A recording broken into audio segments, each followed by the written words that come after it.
दरअसल small finance बैंकों को आरबीआई ने राहत दी। आरबीआई ने FY26 के प्रायोरिटी सेक्टर लेंडिंग नियम आसान किए हैं और डिटेल्स के साथ यतिन हमारे साथ मौजूद हैं। तो यतिन, बताइए आरबीआई से स्मॉल फाइनेंस बैंकों को क्या राहत मिली है और एसएफबी पर ब्रोकर्स की क्या राय है?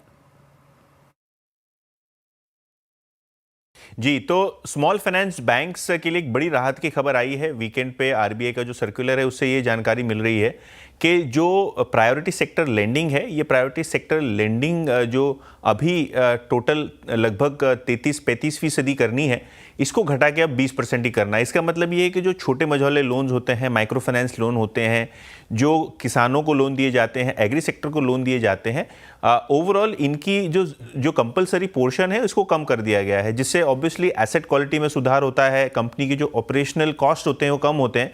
तो कहीं ना कहीं स्मॉल फाइनेंस बैंक के लिए राहत की बात है।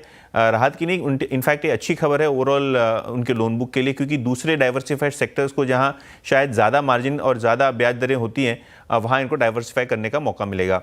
ऑब्वियसली इस पे काफ़ी सारे ब्रोकरेज नोट्स भी आए हैं और ब्रोकरेज को भी लगता है ये काफ़ी पॉजिटिव डेवलपमेंट है। इनफैक्ट मॉर्गन स्टैनली को लगता है कि जो आरबीआई के प्रायोरिटी सेक्टर गाइडलाइंस हैं वो FY26 में जब इफेक्टिव होंगे, ये बैंकों को फ़ायदा करेंगे।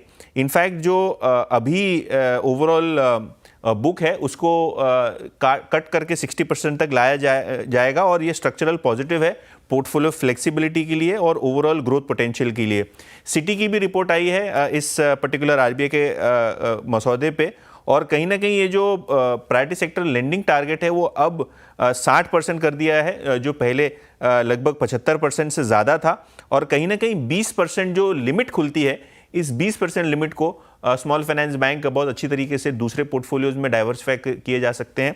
और सिटी को ये भी लगता है कि जो डाइवर्सिफिकेशन है स्मॉल फाइनेंस बैंक का वो भी अब मुमकिन होगा। तो सारे के सारे स्मॉल फाइनेंस बैंक, चाहे वो जना स्मॉल फाइनेंस बैंक हो, एयू स्मॉल फाइनेंस बैंक हो, उत्कर्ष हो, सारे के सारे स्टॉक्स में 2 से 5% के बीच आप इंट्राडे तेजी देख रहे हैं। शुक्रिया आपका इतनी डिटेल्स बताने के लिए। तो स्टॉक्स